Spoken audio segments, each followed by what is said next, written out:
premier réseau associatif de conseil et d'expertise comptable présente Parole d'expert.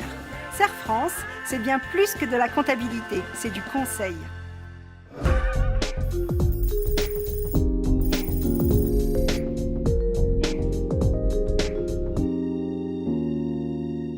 Bonjour à tous, bonjour Christophe. Bonjour Bénédicte. Dans ce nouveau numéro de Parole d'expert, nous allons tout vous dire sur le tableau de bord. En effet, la conduite d'une entreprise, à l'instar de la conduite automobile, suppose de se doter d'outils de pilotage. Pour aller loin, il est indispensable d'adapter sa conduite en fonction du contexte. Alors c'est parti, pour vous permettre de piloter avec efficacité, parlons du tableau de bord.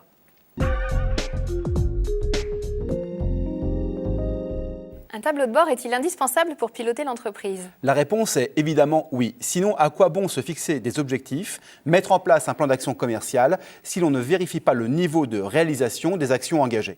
Tout cela relève d'une évidence. Et pourtant, combien de dirigeants d'entreprise fonctionnent au pifomètre ? Combien sont capables de vous dire clairement quel est le temps de travail facturable de l'entreprise ? La mise en place de tableaux de bord nécessite de respecter des étapes. Définir les objectifs, c'est la première étape. Il est essentiel de savoir où vous voulez aller et en la matière, la plus grande clarté s'impose. Un objectif ne doit pas se résumer à un vœu pieux. Avec une intention du type « je veux faire plus de marge sur mes ventes », comment saurez-vous si vous pouvez être satisfait ? Un objectif doit être quantifié, planifié et mesurable. Ici, l'objectif pourrait être faire passer une gamme d'articles à forte marge de 30 à 60% de mes ventes d'ici 1 an. Il est déjà plus aisé de savoir où vous en êtes.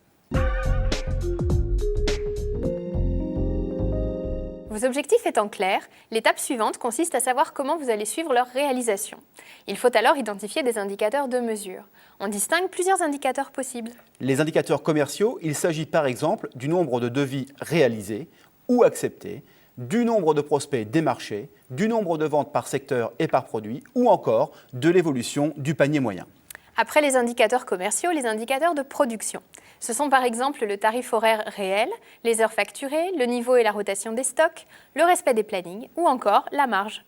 Les indicateurs financiers, eux, concernent le solde de trésorerie, les créances clients par ancienneté, les factures restant à payer. L'objectif n'est pas de se doter de tous les indicateurs possibles, mais de sélectionner les plus pertinents et surtout de mettre en parallèle les objectifs et leur réalisation. Pour autant, il ne suffit pas d'être convaincu de la nécessité de disposer d'indicateurs de suivi de l'entreprise, encore faut-il qu'ils soient utilisables et que le tableau de bord se renseigne facilement. En un mot, il faut que vos tableaux de bord puissent vivre. Pour cela, quelques précautions sont à prendre.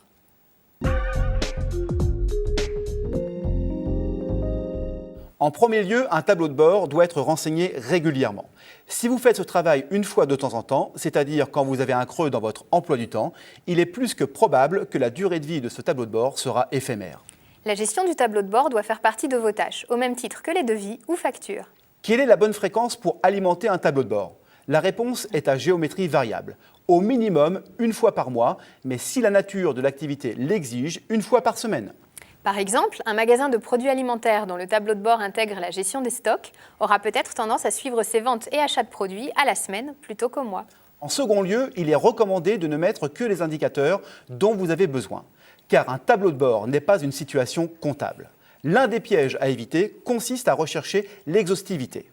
Attention, trop d'informations peut être nuisible à l'analyse, le risque étant de se noyer dans les détails et de passer à côté des questions de fond. À cela s'ajoute le temps nécessaire pour alimenter le tableau de bord et pour le décortiquer. Il est préférable de ne sélectionner que les informations indispensables au suivi. Enfin, il faut déterminer la personne qui aura la charge de le remplir, vous ou votre comptable. Cette question est d'autant plus fondamentale qu'il en va de l'utilité même du suivi que vous mettez en place. Qui doit avoir l'information ? Qui doit réagir en cas de dérapage ? Vous ou votre comptable ? La réponse est simple, c'est vous. Votre comptable ne pourra réagir qu'en fonction de votre rythme de communication des informations et du temps de traitement de ces informations. Vous pouvez en revanche solliciter votre comptable ou conseiller pour le choix des indicateurs, la conception du tableau et l'analyse périodique. Il ne faut pas confondre tableau de bord et comptabilité. Le tableau de bord a pour vocation de donner une information partielle et ciblée, alors que la comptabilité recherche la précision et l'exhaustivité. En réalité, ce n'est pas l'un ou l'autre, mais les deux outils qu'il faut considérer car ils sont complémentaires. Nous vous laissons donc à votre tableau de bord et à votre comptabilité. On fait un point très prochainement avec de nouvelles Parole d'expert.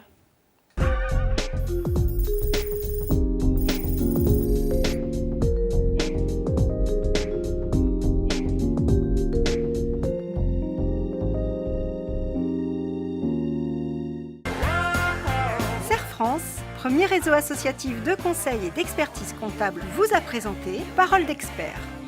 Serre France, c'est bien plus que de la comptabilité, c'est du conseil.